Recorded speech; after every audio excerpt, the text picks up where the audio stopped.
Your feet are complex mechanical structures made up of 33 joints, 26 bones, and dozens of muscles and ligaments.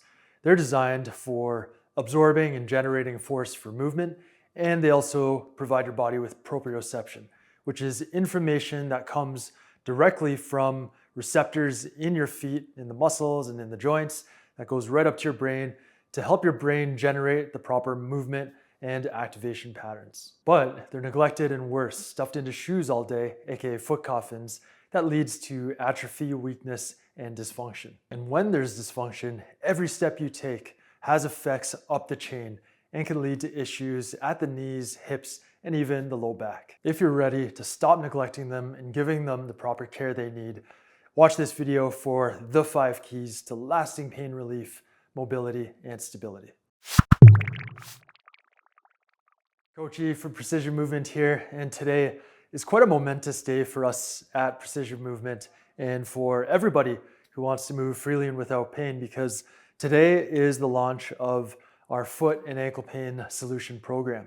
And with us launching this program today, it rounds out our library of programs. We've got neck, shoulders, elbows, hips, lumbar spine, knees, and now we've got the feet and the ankles. And this, with all these programs, you are now armed with what you need to move freely and without pain for the rest of your life. So this is something to celebrate.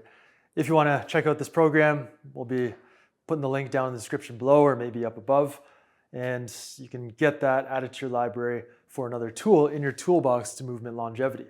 Now in this video, I'm just going to break down 5 keys to lasting foot and ankle pain relief, mobility, and stability.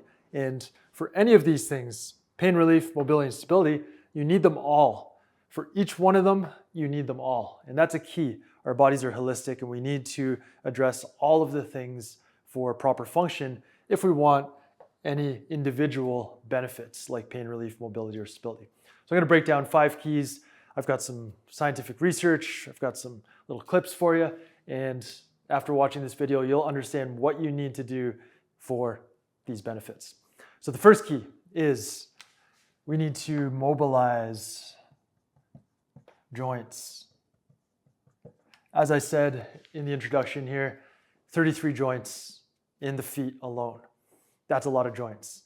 If any of these joints are stuck, you're not going to get proper movement, you're not going to get proper force absorption, and you're not going to get good proprioception up to the brain to tell your body and to program how your muscles should move for efficient and safe movement. So mobilizing joints is key. And I found a study for this called Effects of Midfoot Joint Mobilization on Perceived Ankle-Foot Function in Chronic Ankle Instability.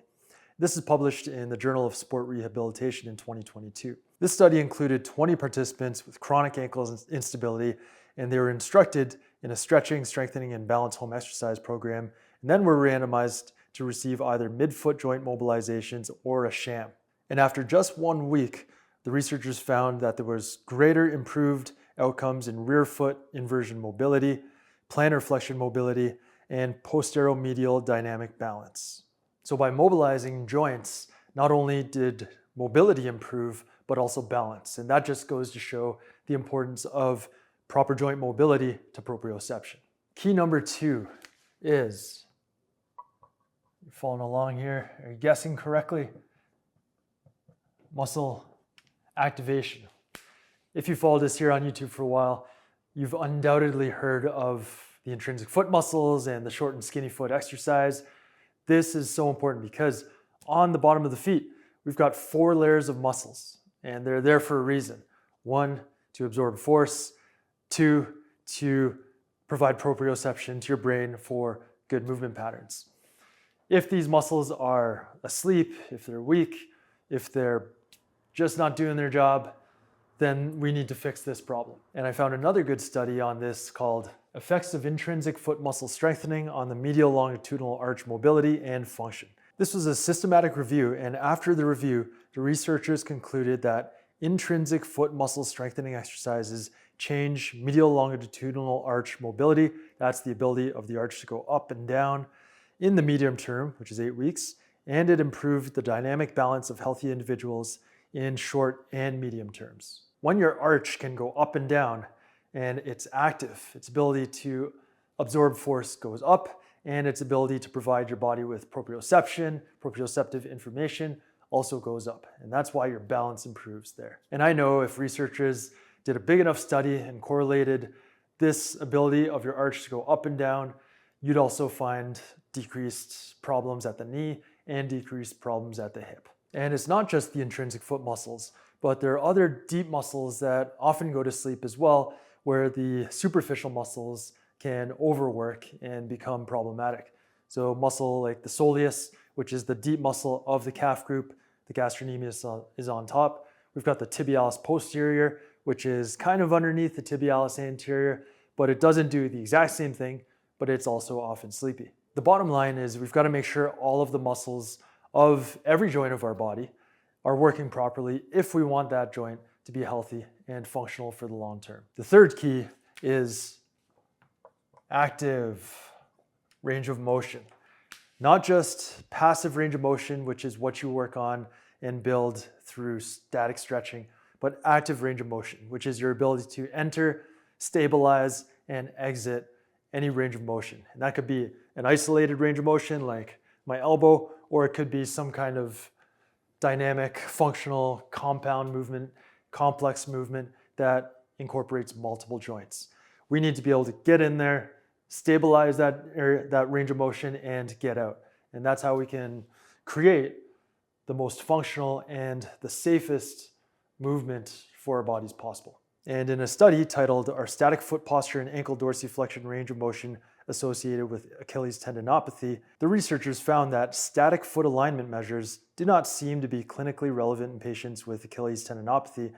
Smaller ankle dorsiflexion range of motion, however, was associated with greater symptom severity in this population. Now, I could see why that is, because a measure of static foot alignment doesn't measure your ability of your intrinsic foot muscles to go up and down and create that active arch. So that's not really a good measure of function. However, ankle dorsiflexion range of motion, if you don't have good ankle dorsiflexion range of motion, you're simply going to be reefing on that Achilles tendon every time your knee goes forward over your toe. The shorter that happens, the less range you can go through there, the earlier you're putting forces through the Achilles tendon, and logically thinking, that is just going to wear it out even sooner than if you had more range of motion and more give to that Achilles tendon. But it's not just that range of motion. We've got many different movements of the feet and the ankles that we can perform. Inversion and eversion are two movements that we need to be able to do actively. We've also got rotation of the tibia, and that's something that is often neglected as well. So all of these things need to be addressed. All of these ranges need to be addressed for long-term pain-free movement and mobility. The fourth key is something unique to us called dissociation. And this refers to specific techniques that I've come up with that break habitual movement patterns. Every joint of our body, we have habitual movement patterns where we do one movement and there's some type of associated movement with another joint that occurs habitually, naturally. When we do dissociation techniques, we're doing a couple things. One is we're going to wake up muscles that are not used in that habitual movement pattern. So if you're doing the same movement with the same muscles all the time, those muscles are going to be strong, and the muscles that don't contribute, they're going to be weak. So we're going to strengthen those weak muscles. The second thing it does is it creates new movement patterns for you to use in your everyday life and sports that you play. And this is great because when we're moving around, the world is random. Sports are random. It'll require us to do different things that we might not have trained before. And if we have these other movements that we have trained, then we're ready for them when we encounter them. But if we've never trained these different types of movements and then all of a sudden we need it, then it's not going to be there for you. And that's when instability and injury can occur. So dissociation is part of our secret sauce, and you'll learn some unique exercises inside the foot and ankle pain solution. The fifth and final key here is very, very important. We can't just stop at waking up muscles and improving range of motion and dissociating habitual movement patterns. We've got to integrate all of this work into movements and techniques that we're going to use in everyday life. And we've got to build up the endurance and the strength in those movements.